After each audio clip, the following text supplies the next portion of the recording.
Hey guys, welcome to the YouTube channel of Conscious History, where we will unveil the hidden truths of the past.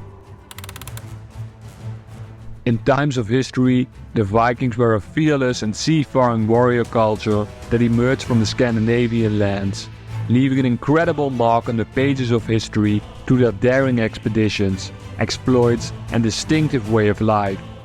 These legendary seafarers have captured the collective imagination of people around the world for decades. Their fame is a whirlwind for epic sagas, heroic myths, and brutal battles. The appeal of the Viking lifestyle is a multi-faced gem, a blend of history, mythology, and a thrill of adventure. From their bloodthirsty raids to their own honoring of their gods, to their unique ships and their fascinating social structure. In this video, we dive deep into the Viking world to explore a Viking with one of the best nicknames, Eric Bloodaxe. But to understand the person Eric Bloodaxe, we have to go deep into Viking history. So if you like the content, like and subscribe to the channel, and I'll see you in Valhalla.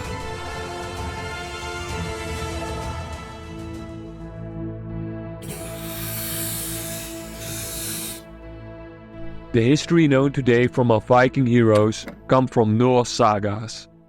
Stories mixed with poetry, romance and adventure based on mythology and legends. From Viking raids to Iceland to the lives of several Norse kings. The Viking sagas are the base foundation to the way we see Vikings today. It's the same mythology we will use in this video to look at the saga of Eric Bloodaxe, who kept his name alive across many centuries. His story starts with a little more famous Viking called Harald Finehair. Harald Finehair was a legendary Viking king who lived in the 9th century. He's primarily known for the Battle of Hevesfjord, defeating several rival chieftains, leading to the unification of a part we now call Norway, under a single crown, and therefore he is known for being the first king of Norway. Eric Bloodaxe is believed to be one of the many sons of Harald Finehair. Different sagas suggest Harald had between 11 and 20 kids, but Eric seemed to be Harald's favorite son. At the age of 12, Eric was given 5 longships by his father, as a present to maturing into manhood as a true Viking. As a young adult, Eric was handsome, strong, manly and very war-minded. For that last reason, Eric used his father's ships to go on Viking expeditions. First, he went eastward and went to the Baltic, Denmark, Friesland and Saxland for 3 years.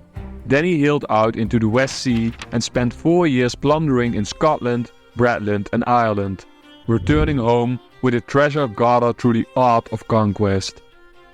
According to the sagas, Eric Bloodaxe, a now grown-up Viking warrior, went to a grand feast held by a local chieftain.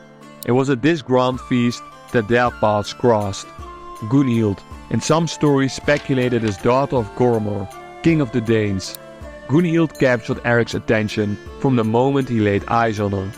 Her striking beauty, intelligence and strong-willed demeanor made her a formidable presence in her own right. Their interaction was marked by a spirited exchange of words revealing their shared views and fierce personalities. Eric was not only struck by Gunnhild's outer beauty, but also by her inner strength and ambition. Their conversation deepened, a spark of mutual respect and admiration ignited, and love began to bloom. Eric's pursuit of Gunnhild was not without its challenges, as he had rivals wanting her hand too. This of course led to competition and tension, adding drama in their love. After Eric took care of his rivals and battling them, killing most of them and wounding others, Eric eventually won Gunnhild's favor and they got married. Their union not only marked a romantic connection, but also forged political alliances in the context of Viking society. Eric became influenced by his wife, who next to her beautiful and fierce presence, also had a lot of knowledge about magic. It was Gunnhild who convinced him to kill Finnish wizards because of their supposed threat. When the great King Harald died, it destroyed whatever arrangements he made for his sons. Eric proceeded to kill several of his brothers in an attempt to become the only ruler of Norway. Myths speculate that this is what gave him the nickname Bloodaxe, but in several different sagas, we've come to the conclusion that he got the name Bloodaxe because of his violent Viking raids. Eric was appointed as High King and therefore ruling over his siblings.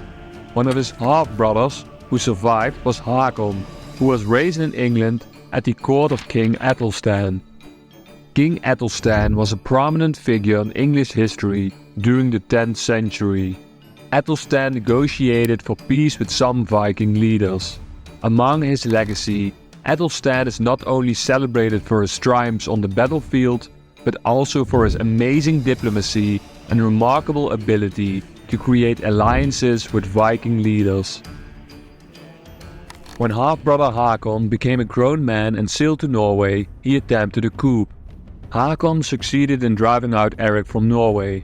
Apparently, Eric's rule was so brutal and unpopular that the Norwegian nobles decided to replace him with Hakon.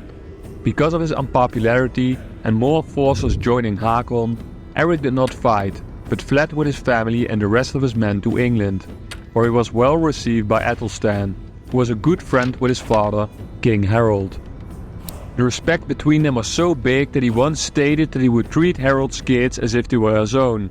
Athelstan came to an agreement that King Eric should become King of Northumbria and defend it against the Danes or other Vikings, on the condition that he and his wife, their 6 children, and all who had followed him were baptized.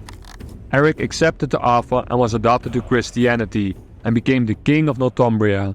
King Eric was a natural-born leader.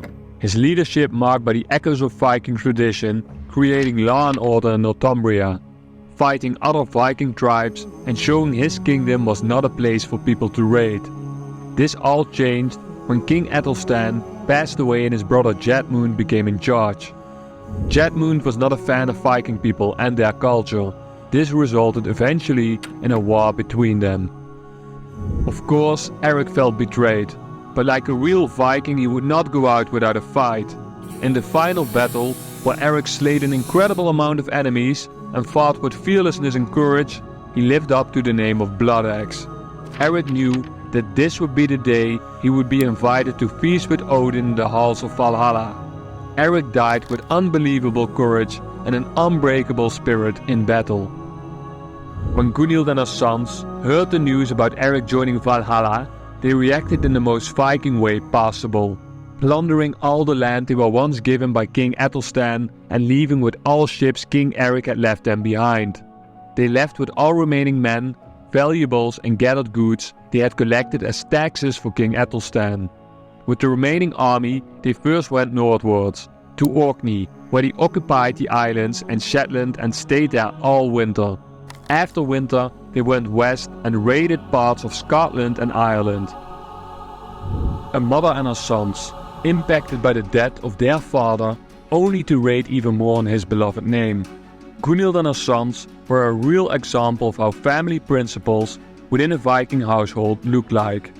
What happened with Gunnhild or her sons remains largely a mystery, but what is not in doubt was that Eric's sons believed their destiny was the Norwegian throne their grandfather Harold had given to his favorite son. Because of this legacy, King Harold and Eric Bloodaxe became figures that carved their name into history, living from generation to generation. When we are talking about leaving your mark on history, we can see evidence of Eric Bloodaxe having been in Northumbria, by the fact that there have been found numerous coins with the inscription of Eric's name. These coins were not just pieces of currency, but time travelers, carrying with them the spirit of a Viking king, telling us a story about conquest, rule, and the legacy of a man who had a name that would be known for eternity.